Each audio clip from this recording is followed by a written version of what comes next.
Friends and viewers, கிளிப்பிங்ஸை பார்த்த உடனே உங்களுக்கு தெரிஞ்சிருக்குமே இன்னைக்கு நம்ம சேனல்ல என்ன வீடியோன்னு. ஆமாங்க, நம்ம இன்னைக்கு பார்க்க போகிறது வேலூர்லேருந்து 15 கிலோமீட்டர் தொலைவிலேயே அமைஞ்சிருக்கிற ரொம்ப அதிசயமான ஒரு ஆலய தரிசனம். நானும் என் ஹஸ்பண்டும் காலையிலேயே 2 வீலரில் எங்கள் புது வசூர்லேருந்து கிளம்பிட்டோங்க. இங்கேருந்து 1 hour ஆகுதுங்க கரெக்டாக கோவிலுக்கு போய் சேர்றதுக்கு. மார்னிங் 8 o'clock நாங்கள் கோவிலுக்கு ரீச் ஆகிட்டோங்க. இந்த திருக்கோவில் அமைஞ்சிருக்கிற இந்த ஊரும் என்னுடைய முன்னோர்களோட நெருங்கின தொடர்புடையதுங்க. 1008 சிவ ஆலயங்கள் நம்ம நாட்டில் சிறப்பு வாய்ந்ததாக கருதப்படுதுங்க. அதில் 108 சிவ ஆலயங்கள் பிரசித்தி பெற்றது. அதில் 18 சிவ ஆலயங்கள் மேலானது. அதிலும் 4 சிவ ஆலயங்கள் புகழ் பெற்றது. இதில் 4ஆவதாக இடம் பிடிச்சிருக்கிற மிக சிறந்த சிவன் கோவிலுக்கு தான் நம்ம இன்னைக்கு வந்திருக்கோம். இதுதாங்க நம்ம திருவிரிஞ்சிபுரத்தில் அமைஞ்சிருக்கிற அருள்மிகு மாகபந்தீஸ்வரர் திருக்கோவில். இதோடைய பழைய பெயர் சிவநாதபுரம் மற்றும் திருவிரிஞ்சை அப்படின்னு அழைப்பாங்க. இந்த கோவிலுக்கு நீங்கள் வரணும்னா வெள்ளூர் ஓல்டு பஸ் ஸ்டாண்ட்ல இருந்து டைரக்ட் பஸ்ஸஸ் நிறைய இருக்குங்க. நியூ பஸ் ஸ்டாண்ட்ல இருந்து குடியாத்தம் ரூட்ல போற பஸ்ல வந்தீங்கன்னா செதுவாலை அப்படிங்கிற ஸ்டாப்பிங்ல இறக்கி விடுவாங்க. அங்கிருந்து ஷேர் ஆட்டோ எடுத்து 1 கிலோமீட்டர் உள்ள வந்தீங்கன்னா இந்த கோவிலுக்கு வந்துடலாம். ஓன் வெஹிக்கிள்ல வரவங்க கூகுள் மேப் போட்டு வந்துடலாங்க. நாங்க 2 பேரும் செதுவாலை வழியா 2 வீலர்ல வந்தோங்க. பாருங்க எவ்வளவு அழகா பாலாற்றங் கரையோரம் அமைஞ்சிருக்கு இந்த விரிஞ்சிபுரம் கிராமம். இந்த ஊர் என்னுடைய அப்பாவுடைய தாய் வழி உறவுகளின் சொந்த ஊருங்க. பல 100 வருடங்களுக்கு முன்னாடி இந்த கோவிலுக்காக அவங்கெல்லாம் நிறைய கைங்கரியங்கள் செஞ்சிருக்காங்க. அதிலும் குறிப்பாக என்னுடைய அப்பாவுடைய தாத்தா இரும்புமண்டி துரைசாமி முதலியார் மற்றும் ராஜாமணி அம்மாள் அவங்க கருவறையில் இருக்கிற மார்கபந்தீஸ்வரருக்கு ருத்ராட்ச பந்தல் அமைச்சு கொடுத்ததா என் பாட்டி அடிக்கடி சொல்லுவாங்க. அதற்கு ஆதாரமா கோவில் கருவறைக்குள்ள அவங்களுடைய பெயர்களையும் சுவர்களில் செதுக்கியிருப்பாங்க. சுவாமி கருவறைக்குள்ள வெளிச்சம் ரொம்ப மங்களாத்தாங்க இருக்கும். சுவாமிக்கு ஆரத்தி காட்டும் பொழுது அர்ச்சகர் தீபாராதனை தட்டை தலைக்கு மேலே தூக்கி காட்டுவார். அந்த விளக்கு வெளிச்சத்துல ருத்ராட்ச பந்தல் நல்லா தெரியும். இது ரொம்ப விசேஷங்க. ஓம் நம சிவாயா. ஃப்ரெண்ட்ஸ், இனிமேல் நீங்கள் எப்போ இந்த கோயிலுக்கு வந்தாலுமே ருத்ராட்ச பந்தலை பார்த்து தரிசனம் பண்ணிட்டு வாங்க. இப்போ அப்படியே பேசிட்டு கோயில்கிட்ட வந்துட்டோம். பாருங்க, கோயில் வந்துருச்சு. சிவ சிவ சிவ சிவா. கோபுர தரிசனம் பாப விமோசனம்னு சொல்லுவாங்க பெரியவங்க. கிழக்கு நோக்கி இருக்கக்கூடிய மார்கபந்தீஸ்வரருடைய இந்த ராஜகோபுரத்தை வணங்கிட்டு கோயிலுக்குள்ள போய் சுவாமியை தரிசனம் பண்ணலாம். வாங்க. சுமார் 110 அடி உயரமும் 7 நிலைகளையும் கொண்டு இந்த ராஜகோபுரம் நம்மளையெல்லாம் எவ்வளவு அழகாக கம்பீரமாக வரவேற்குது பாருங்களேன். இதில் இன்னொரு தனி சிறப்பு என்னன்னா, இந்த கோவிலில் ஒவ்வொரு பிரகாரத்துலையும் இருக்கக்கூடிய மதில் சுவர்கள் அவ்வளவு உயரமாக கம்பீரமாக ஒரே நேர்கோட்டில் அமைஞ்சிருக்கோங்க.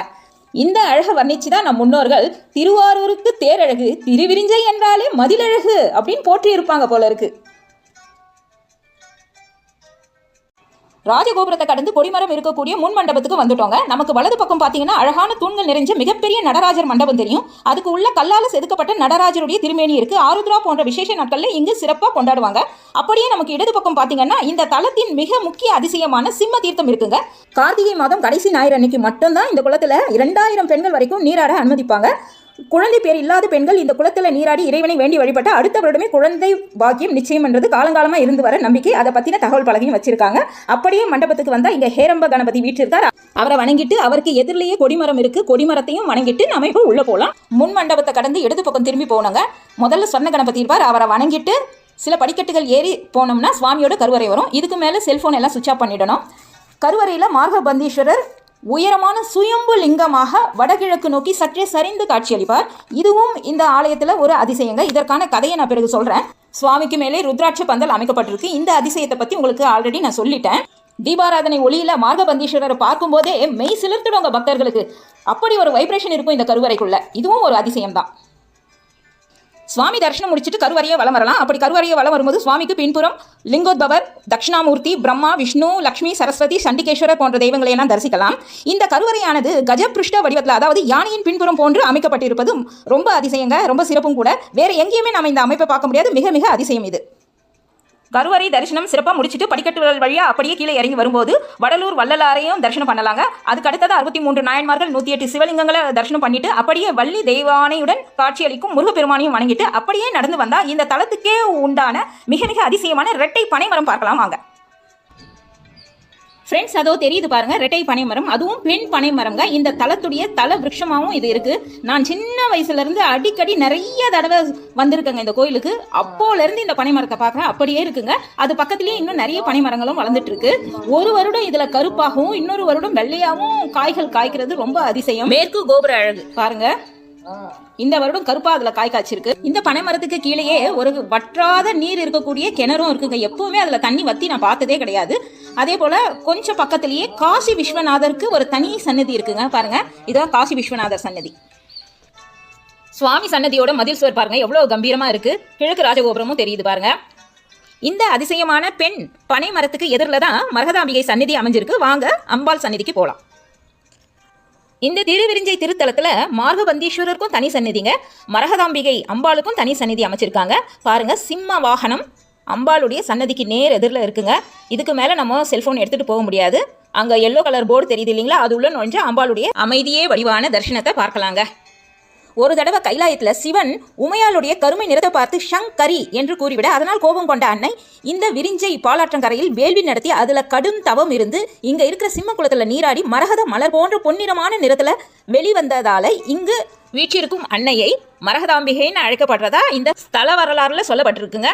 அம்பால தரிசனம் பண்ணிட்டு அப்படியே வந்தோம்னா உற்சவமூர்த்தி நடராஜருக்கு தனி சந்நிதி அமைக்கப்பட்டிருக்கு. அவரை தரிசனம் பண்ணலாம். அடுத்து அமைக்கப்பட்டிருக்க காலபைரவர் மற்றும் நவகிரகங்களை வலம் வந்து தரிசனம் பண்ணிக்கலாம். இங்கு நவராத்திரி ரொம்ப விசேஷமா கொண்டாடப்படுதுங்க. அது மட்டும் இல்லாம பங்குனி மாசத்துல அம்பாளுக்கும் மார்கபந்தீஸ்வரருக்கும் திருக்கல்யாண உற்சவம் சிறப்பாக நடக்குது. எல்லா தெய்வங்களையும் வணங்கிட்டு வெளியில வந்தா ஓம் என்னும் பிரணவ மந்திரத்தை தவிர வேற எந்த ஓசையும் இல்லை. அமைதியா கேளுங்க, எவ்வளவு இதமா மனசுக்கு சந்தோஷமா இருக்கு பாருங்க.